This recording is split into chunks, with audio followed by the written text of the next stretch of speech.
Hi everyone, you're welcome to today's video. In today's video is going to be coping mechanisms on overcoming addiction.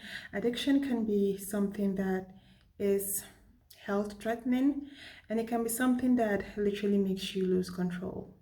You keep on doing something negative and keep on repeating it, but yet you can't stop it. You know it's hurtful to you, you know it's harmful to you, to people that are close to you, to people that you love, but you keep on doing this. Now, there are different forms of addiction. There can be drug abuse addiction, there can be violence addiction, there can be loss of control. You keep on doing things, but you don't know why you do them, even though they hurt you, but you just love doing them.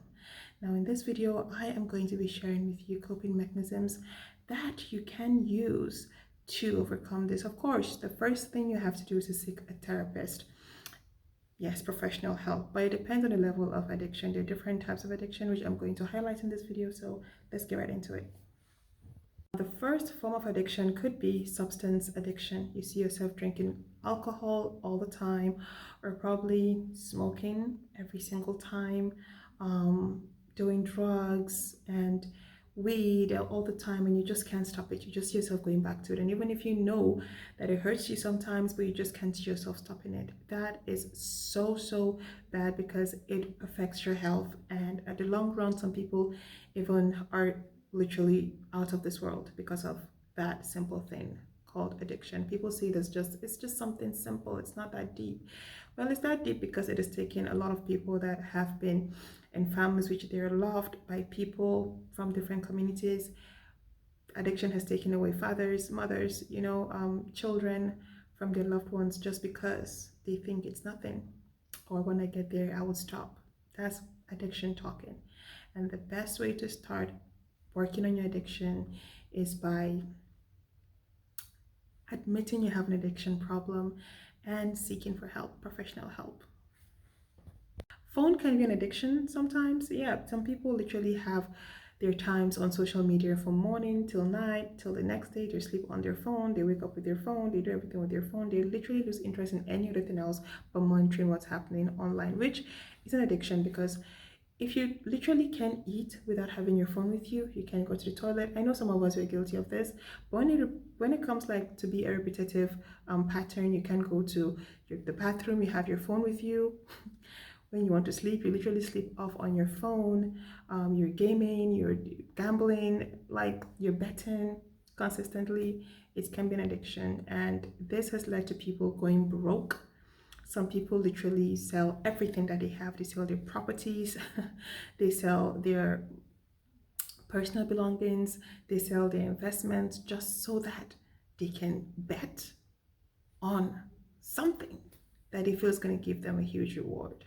And at the end of the day, it becomes an addiction because if that thing, I've seen people who have bet and have lost everything, and at the end of the day, it becomes depression. They get depressed, they get sad, and some even take their lives. Some literally can cope with starting from scratch because they were addicted to a certain thing. So working on that early can save us a lot of problems. Next type of addiction could be food. Some people are addicted to food, especially some that are going through situations that they feel that, oh, I cannot drink, I don't want to drink, I don't want to smoke, I don't want to gamble. So the next solace place they turn into, their next comfort zone is food.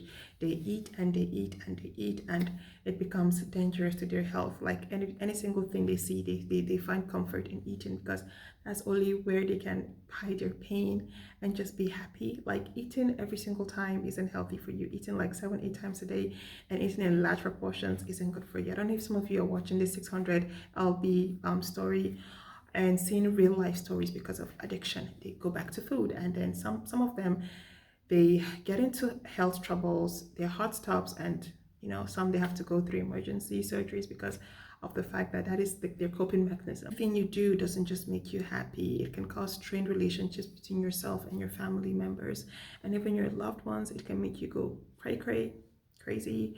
And how are you going to recover from this addiction?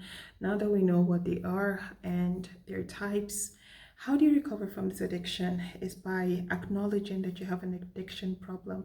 Some people have that, but they never will acknowledge it. And if you don't acknowledge you have a problem, then how do you think you can solve it? So you have to acknowledge that you have a problem and seek for help. So the first thing is identification of the addiction. And the second thing is knowing your triggers. What triggers you to do what you do? Is it because of your friends? Or is it because of a certain platform? Or is it because of a certain goal you want to reach? What is triggering that addiction that you keep on doing every single time? Is it what you watch? And once you're able to identify what triggers such addiction issues, you can gently work on them. Now you have to seek for a personalized group. I would say there's family and people that really support you, and anything impossible. It might be a little bit challenging, it might be tough, but everything is possible. And you can as well swap all these things with doing something that is going to be fun for you: exercising, listening to music, watching movies, having a support group that is behind you. Yes, exercising. I've seen people turn addiction into exercise. Like some people, though some people do have exercise addiction, I have seen people who have exercise addiction that literally died because of how they were obsessed with workouts. So if you're somebody who has exercise addiction, going to the gym is not for you. There's another thing you have to work on. So you can read extensively on that, but I feel like this video is a little bit explicit, and it has helped one or two people to be able to understand. Yeah, so I'll see you all in my next video, and have a great day. Bye.